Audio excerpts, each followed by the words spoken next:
کہہ دو کہ مجھے میرے پروردگار نے سیدھا رستہ دکھا دیا ہے، یعنی دین صحیح، مذہب ابراہیم کا، جو ایک اللہ ہی کی طرف کے تھے اور مشرکوں میں سے نہ تھے۔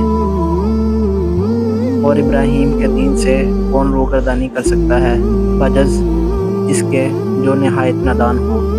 ہم نے ان کو دنیا میں بھی منتخب کیا تھا اور آخرت میں بھی وہ زمرہ صالحہ میں ہوں گے۔ اور اللہ کی قسم، جب تم پیٹ پھیر کر چلے جاؤ گے تو میں تمہارے بتوں سے ایک چال چلوں گا۔ پھر ان کو توڑ کر ریزہ ریزہ کر دیا، مگر ایک بڑے بت کو نہ توڑا تاکہ وہ اس کی طرف رجوع کریں۔ کہنے لگے کہ ہمارے معبودوں کے ساتھ یہ معاملہ کس نے کیا، وہ تو کوئی ظالم ہے۔ لوگوں نے کہا، ہم نے ایک جوان کو ان کا ذکر کرتے ہوئے سنا ہے، اسے ابراہیم کہتے ہیں۔ وہ بولے کہ اسے لوگوں کے سامنے لاؤ تاکہ گواہ رہیں۔ جب ابراہیم آئے تو بت پرستوں نے کہا کہ ابراہیم، بھلا یہ کام ہمارے معبودوں کے ساتھ تو نے کیا ہے؟